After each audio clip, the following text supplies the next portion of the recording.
Hello, back again. Right, this time we are taking a step into the unknown because this time we're going to use the oven.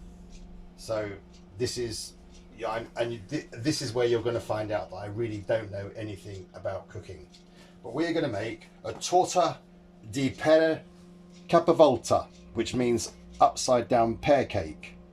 And you will need a wooden spoon, a pencil, grease-proof paper, scissors, a tin of pears, 1 ounce 30 grams of soft margarine, 1 ounce 30 grams of soft brown sugar, a 7-inch round baking tin, 3 ounces, that's 85 grams of caster sugar, 3 ounces 85 grams of self-raising flour, 3 ounces 85 grams of soft margarine. That's 3 ounces there and 1 ounce there, but they're for different things. Half a teaspoon of ground ginger, but you won't taste the ginger, that's just to add a bit of interest. And 1 egg. So we're going to start by, you get your tin and you put it on your greaseproof paper and you draw around it like that, and then with the scissors you cut out a circle and plonk that in there. But first you grease it with some fat, with some margarine, so that means it won't stick. So that's that bit done. So that's the scissors and the pencil. And the next thing you do is you mix your sugar here, your soft brown sugar, that goes in there, and 1 ounce of soft margarine goes in there, and you mix those together. And I'll be back in a minute once this is done. Hello again. Right, this is the soft brown sugar and the 1 ounce of soft margarine mixed together, and it forms this lovely paste. And we're gonna plonk that in here like that, spread that about, and this is going to be the glue. This is going to turn into a lovely syrupy sort of stuff, and this is what the pears are going to sit in. Our lovely pears. They're going to go in here. Hang on a minute. There we are. Let's get that all in. We could also name this cake the Percy cake, after my old dog. And yes, this is his bowl, but it's perfectly clean, so you're okay. Because Percy has long since gone to dog heaven. Right. There we are. See, there we are. That's that. Bonk. Now, you arrange your pears in here. So we'll come back in a minute once the pears are arranged. Fun. Hello again. Right. I've arranged our pears like that. They're sort of not particularly artistically arranged, but I think they'll be okay. And you can see the glue, the paste, all the yummy sugary stuff in the bottom there. The next thing we're going to do is we are going to mix our 3 ounces of caster sugar, that can go in there, with our 3 ounces of soft margarine, and that can go in there. And we're going to mix these together into a yummy sort of goo like this, and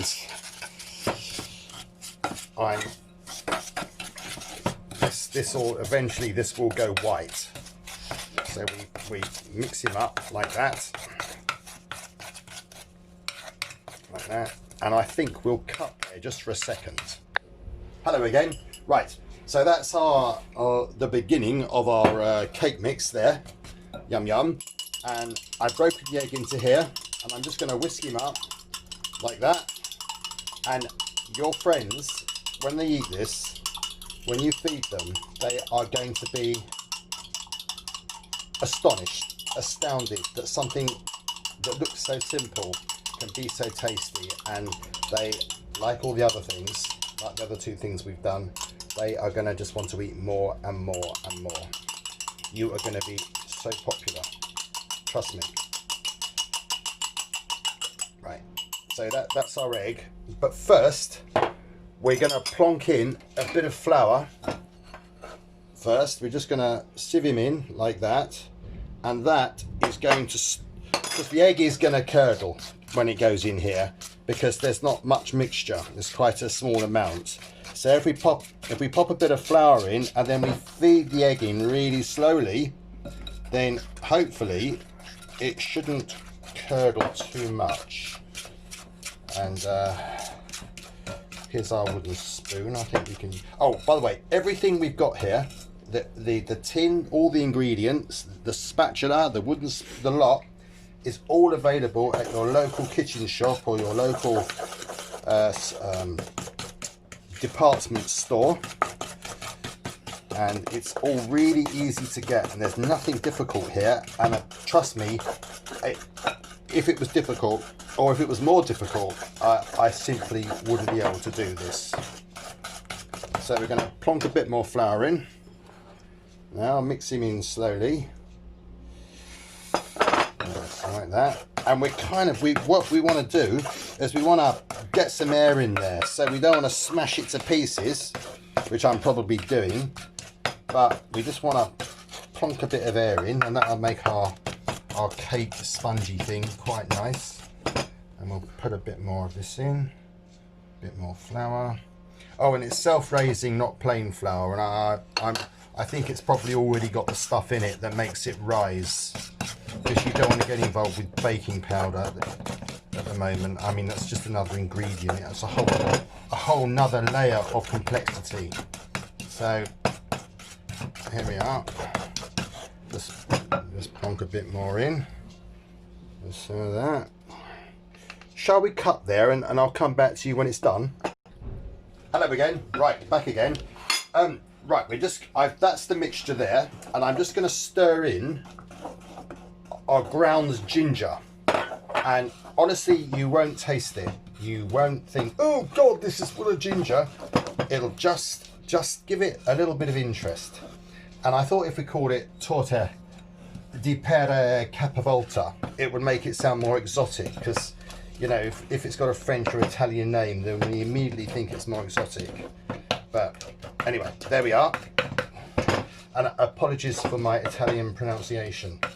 I'll work on it for the next one, for our next video together, our next little film. There. Now, what we're going to do now is we're going to, I don't want to waste any of this loveliness, do we? We're going to plonk this on top of our pears, and then we're going to throw it in the oven. Right, so here we are, plonk, plonk.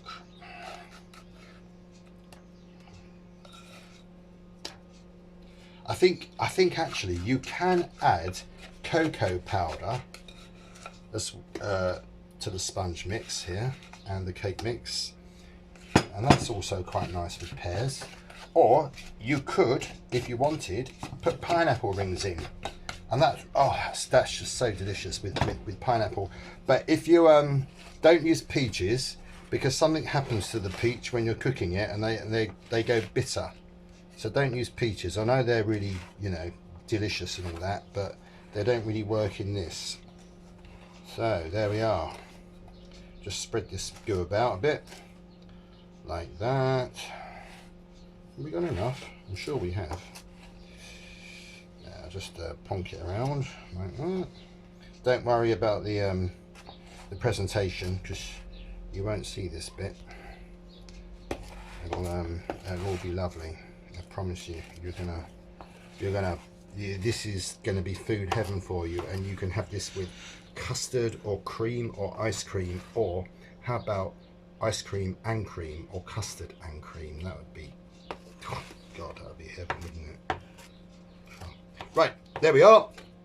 That's that, and then we're gonna put that in the oven now for about 20 minutes, and it's at gas mark 5, which is about 190 degrees centigrade if you have an electric oven. So there we are. Thank you. Hello again.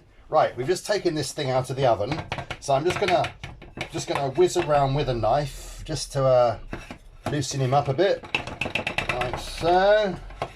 And you know, I'm really excited. I think we should all be really excited about this, and I promise you, if I can do this and I really can't cook, then you'll be able to do it. And when your friends see it, they are going to be so excited. They're going to be overwhelmed. They're going to think you've been to cookery school or something like that. Anyway, so what we do is now we've gone around with a knife, we just plonk that on there, and then we plonk the plate on top, and then we wear oven gloves.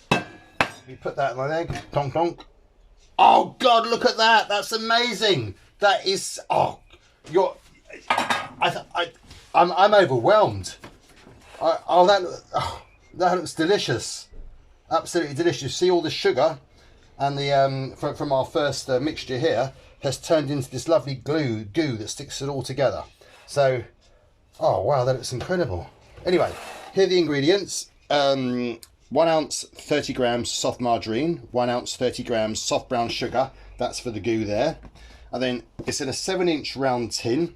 Then you want 3 ounces 85 grams of caster sugar, 3 ounces 85 grams of self-raising flour, and 3 ounces 85 grams of soft margarine, and just half a teaspoon of ground ginger, and an egg, just to give it some interest. And there we are, that's what it's like. So that's our Torta di Pere Capovolta, or should we call it a Percy cake? I don't know, but it looks delicious. Anyway, thank you, and see you soon.